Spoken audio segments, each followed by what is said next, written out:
রাজধানীর রায়ের বাজারে জুলাই গণ অভ্যুত্থানের শহীদদের কবর জিয়ারতের মধ্য দিয়ে নবগঠিত বাংলাদেশ গণতান্ত্রিক ছাত্র সংসদ তাদের সাংগঠনিক কার্যক্রম শুরু করার কথা রয়েছে। আমরা এর আগের সংবাদ সংযোগে যেমনটি জানাচ্ছিলাম যে তারা একটি বাসে করে রায়ের বাজারে গিয়ে উদ্দেশ্যে রওনা হয়েছিলেন।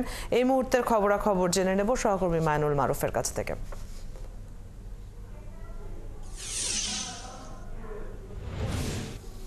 মাইনুল, জেনে নিতে চাই এই মুহূর্তে ছাত্র সংগঠনটির কার্যক্রম কি দেখছেন?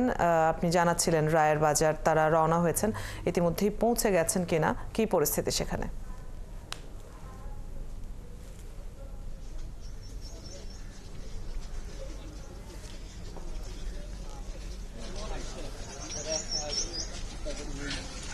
জি, অদিতি, জানিয়ে রাখি তারা কিন্তু ইতিমধ্যে কবরস্থানে পৌঁছে গেছেন এবং আপনি দেখতে পাচ্ছেন যে তারা কিন্তু ফুল হাতে শহীদদের শ্রদ্ধা জানাতে কবরগুলোর দিকে এগিয়ে যাচ্ছেন।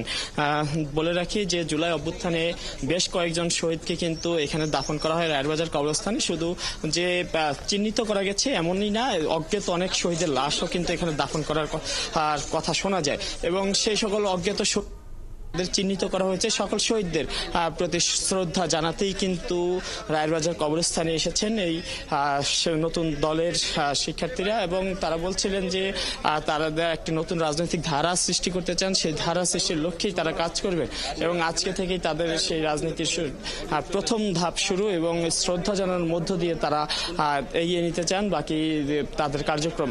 ইতিমধ্যে কিন্তু আপনি দেখতে পাচ্ছেন তারা কিন্তু সেই শহীদদের গণকবরের এখানে কিন্তু চলে এসেছেন এবং তারা কিন্তু ফুল দিয়ে কিন্তু শ্রদ্ধা জানাবেন। সেই প্রক্রিয়া কিন্তু চলছে এবং সবাই কিন্তু প্রস্তুত হচ্ছেন। এর আগে আমি সকালে যেমনটা বলছিলাম যে তারা ডাকসু ভবনের সামনে থেকে একসাথে ঢাকা বিশ্ববিদ্যালয় এবং কেন্দ্রীয় যে বাংলাদেশ যে নতুন ছাত্র সংসদ নতুন এক দলের সেই ছাত্ররা কিন্তু রওনা হন এবং তারা কিন্তু এখন কিন্তু রায়েরবাজার কবরস্থানে আছেন এবং তারা পৌঁছে গেছেন, কিছুক্ষণ আগে পৌঁছান এবং আপনি দেখতে পেয়েছেন, আমরা লাইভের মধ্যে দেখিয়েছিলাম যে তারা ফুল নিয়ে এসেছিলেন এবং এখন কিন্তু তারা ফুল দিয়ে শ্রদ্ধা জানাবেন।